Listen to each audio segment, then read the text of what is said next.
Okay, this video is just to illustrate what the upper Waipoua Kaitiaki subcatchment group is doing, have done.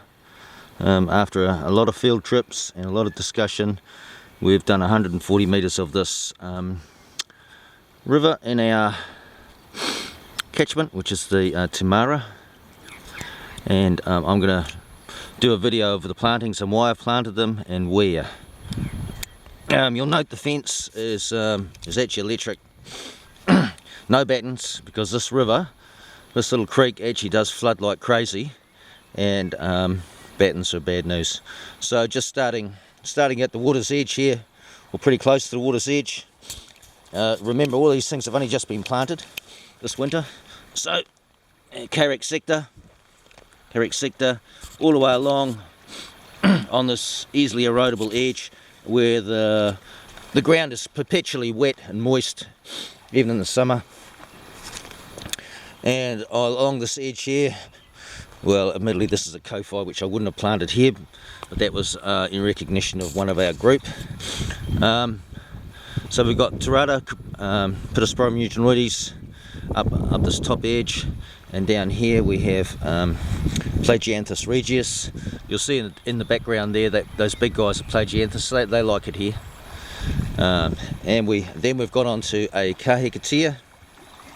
We're not too far above the water, and this shouldn't dry out too much, but anyway, time will tell. Then a Totara. These are all trees that we hope to grow tall, and they're a good size. Like I'm only a fraction under 6 foot, so they're about my height. You see some more sector along the bottom there. These will really show up in a short space of time.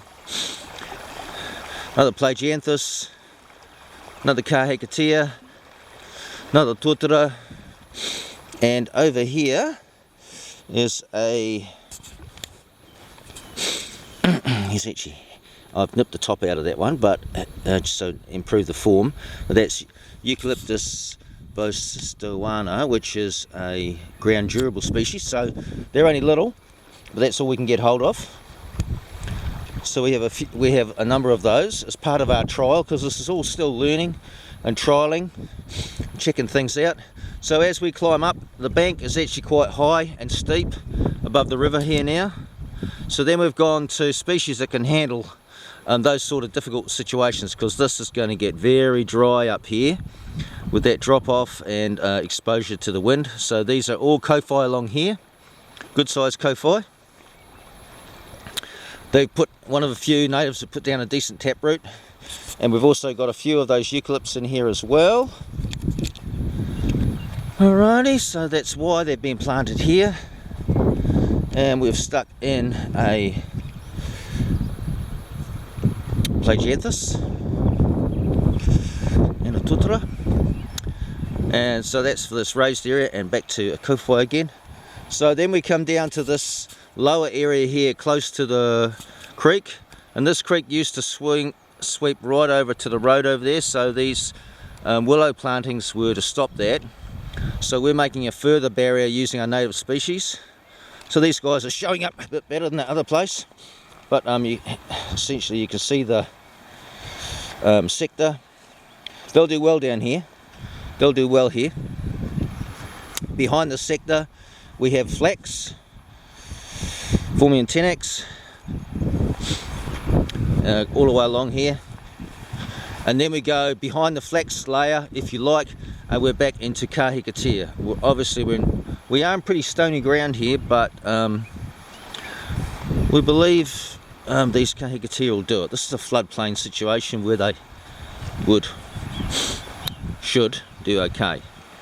So we keep on going along here. You can see the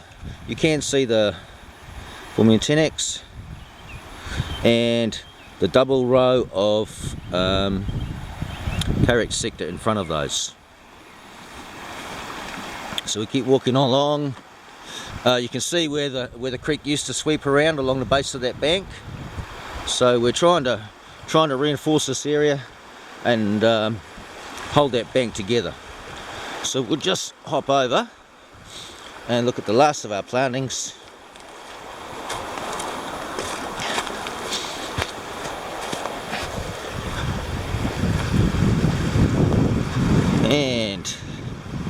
we need to build something for this totara, but a couple of big totara we planted here. Here we are, big drop off here. So we want something with an excellent root system that can really hold things together. So we got these large totara to take this sweep of the river and try and give it some more extra stability. And that's where the fence goes to a floodgate with a breakaway on it. And so this area is going to be excluded from stock for the first year, and then sheep are to be allowed to come in here and graze and keep the area controlled weed wise. None of the species here should be impacted by the sheep, other than lower leaves on the Pittosporum eugenoides, the tarata. They'll nibble away at those, but pretty much everything else is reasonably stock proof when it comes to sheep. Sure, they'll have a bit of a nibble at the bottom of these, but we might have to put repellent on these if they're not grown sufficiently. But we can manage that. We can manage that. On the far side, which I'm not going to go over, but there's only a single row towards the bridge, and we purposefully left this spill area here unplanted, because when this river floods we want it to go somewhere. We want it to go over there and not have a barrier which will actually hold it up. So we kind of left that area free and able to cope with excess floodwaters. You can see that fence is hanging over there, so this baby really does flood big time. And we recognise we're going to deal with the crack willow. There's one in the middle there. We don't want that island to develop in ways that aren't good for this situation. We'll be dealing with that willow, and essentially we will be managing this area.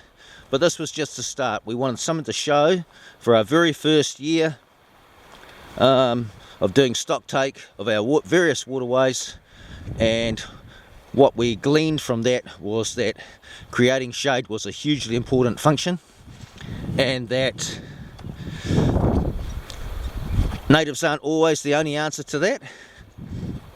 We recognise that these Maxidana willows, which are non-invasive, also play a big part, but we recognise the fact that we don't want to be putting deciduous trees along the river any more than we have to, i.e. more nutrients going to the river via the leaf drop and the like. And yes, I know Plagianthus drops leaves too, and so does Kofi, but not in the same sort of quantities as these guys. So we've tried to think of all things, but always been willing to compromise if an exotic was a better tool and better able to serve the purpose. So there you have it. There's the plantings on the other side there, essentially kahikatea, totara, and a few ukes as well, I believe. There you have it. So that's the first 140 metres. Pretty minuscule effort for the amount of length of river, but it's cost effective. Around $700 worth of plants, and about 2 hours planting max. Some of that planting wasn't the easiest. So there you go.